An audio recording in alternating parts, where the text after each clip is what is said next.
Assalamualaikum warahmatullahi wabarakatuh. Perkenalkan, saya Francisca Lisa Dwi Pusparini dengan nomor NIM 151200108 Program Pendidikan Hubungan Internasional kelas C akan menyampaikan materi mengenai konsep hak asasi manusia di dalam Islam. Hak-hak dasar seperti kebebasan, persamaan, perlindungan, dan sebagainya bukan merupakan pemberian seseorang, organisasi, atau negara, tetapi adalah anugerah Allah yang sudah dibawanya sejak lahir ke dalam dunia. Hak-hak itulah yang kemudian disebut dengan hak asasi manusia.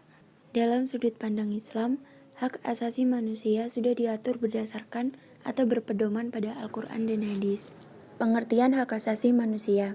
Hak asasi manusia adalah tuntunan yang secara moral bisa dibenarkan agar seluruh manusia dapat menikmati dan dapat melaksanakan kebebasan mereka, harta benda mereka, dan pelayanan-pelayanan mereka yang dipandang perlu untuk mencapai harkat kemanusiaan. Secara etimologi, hak merupakan unsur normatif yang berfungsi sebagai pedoman perilaku melindungi kebebasan, kekebalan, serta menjamin adanya peluang bagi manusia dalam menjadi harkat dan martabatnya. Sedangkan asasi berarti yang bersifat paling mendasar yang dimiliki manusia sebagai fitrah, sehingga tak satu pun makhluk mengintervensinya apalagi mencabutnya. Menurut Jan Matterson, hak asasi manusia adalah hak-hak yang melekat pada setiap manusia, yang tanpanya manusia mustahil dapat hidup sebagai manusia. Sedangkan John Locke menyatakan bahwa hak asasi manusia adalah hak-hak yang diberikan langsung oleh Tuhan Yang Maha Pencipta sebagai hak yang kodrati. Dalam pasal 1 Undang-Undang Nomor 39 Tahun 1999 tentang HAM disebutkan bahwa hak asasi manusia adalah seperangkat hak yang melekat pada hakikat dan keberadaan manusia sebagai makhluk Tuhan Yang Maha Esa dan merupakan anugerahnya yang wajib dihormati, dijunjung tinggi, dan dilindungi oleh negara, hukum, pemerintah, dan setiap orang demi kehormatan serta perlindungan harkat dan martabat manusia. Hak asasi manusia dalam Islam. Hak asasi manusia dalam Islam tertuang secara jelas untuk kepentingan manusia, lewat syariah Islam yang diturunkan melalui wahyu. Sistem HAM Islam mengandung prinsip-prinsip dasar tentang persamaan, kebebasan, dan penghormatan terhadap sesama manusia. Pada dasarnya, HAM dalam Islam terpusat pada 5 hal pokok yang terangkum dalam Al-Daruriyat Al-Khamsah. Konsep ini mengandung 5 hal pokok yang harus dijaga oleh setiap individu, yaitu yang pertama hifzu al-din atau penghormatan atas kebebasan beragama. Yang kedua hifzu al-mal atau penghormatan atas harta benda. Yang ketiga hifzu al-nafs wa al-ird yang artinya penghormatan atas jiwa, hak hidup, dan kehormatan individu. Yang keempat ada hifzu al-aql yang artinya penghormatan atas kebebasan berpikir, dan yang terakhir adalah hifzu al-nas yang artinya keharusan untuk menjaga keturunan. Pengaturan hak asasi manusia dalam hukum Islam.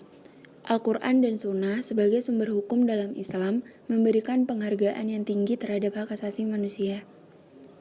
Ini dapat dilihat pada ketentuan-ketentuan yang terdapat dalam Al-Quran, antara lain, di dalam Al-Quran terdapat sekitar 80 ayat tentang hidup, pemeliharaan hidup, dan penyediaan sarana kehidupan, kehormatan dalam 20 ayat 2, 150 ayat tentang ciptaan dan makhluk-makhluk, serta tentang persamaan dalam penciptaan, mengetengahkan sikap menentang kezoliman dan orang-orang yang berbuat zolim dalam sekitar 320 ayat, memerintahkan berbuat adil dalam 50 ayat yang diungkapkan dengan kata-kata adil, qis, dan qisas. Dan yang terakhir ada 10 ayat yang berbicara mengenai larangan memaksa untuk menjamin kebebasan berpikir, berkeyakinan, dan mengutarakan aspirasi. Begitu juga halnya dengan sunnah Nabi. Nabi Muhammad SAW telah memberikan tuntunan dan contoh dalam penegakan dan perlindungan terhadap HAM. Hal ini misalnya terlihat dalam perintah Nabi yang menyuruh untuk memelihara hak-hak manusia dan hak-hak kemuliaan, walaupun terhadap orang yang berbeda agama. Macam-macam HAM dalam Islam. Yang pertama ada hak hidup. Hak yang pertama kali dianugerahkan Islam di antara HAM lainnya adalah hak untuk hidup dan menghargai kehidupan manusia. Yang kedua ada hak milik. Agama Islam bersamaan dengan perlindungan persamaan hidup juga telah menganugerahkan jaminan keamanan terhadap pemilik harta benda bagi setiap manusia. Dan yang ketiga ada perlindungan kehormatan. Hak ini melarang kaum muslimin untuk saling menyerang kehormatan orang lain dengan cara apapun. Yang keempat, ada keamanan dan kesucian kehidupan pribadi. Islam mengakui adanya hak keluasaan hidup pribadi setiap orang. Islam melarang ikut campur tangan dan melanggar batas secara tidak wajar atas kehidupan pribadi seseorang. Adapun hak-hak lainnya di dalam Islam adalah seperti perlindungan dari hukuman penjara, hak untuk memprotes kezaliman, kebebasan berekspresi, kebebasan hati nurani dan keyakinan, kebebasan berserikat, kebebasan berpindah, persamaan hak dalam hukum, hak mendapatkan keadilan, hak mendapatkan kebutuhan dasar manusia, dan yang terakhir adalah hak mendapatkan pendidikan. Jadi kesimpulannya adalah hak asasi manusia adalah hak yang dimiliki oleh manusia yang dianugerahkan oleh Tuhan sejak mereka lahir dan tidak dapat dipisahkan dengan hakikatnya yang wajib dihormati, dijunjung tinggi, dan dilindungi oleh negara, hukum, pemerintah, dan setiap orang demi kehormatan serta perlindungan harkat dan martabat manusia. Sistem hak asasi manusia dalam Islam mengandung prinsip-prinsip dasar tentang persamaan, kebebasan, dan penghormatan terhadap sesama manusia yang didasarkan pada Al-Quran dan As-Sunnah.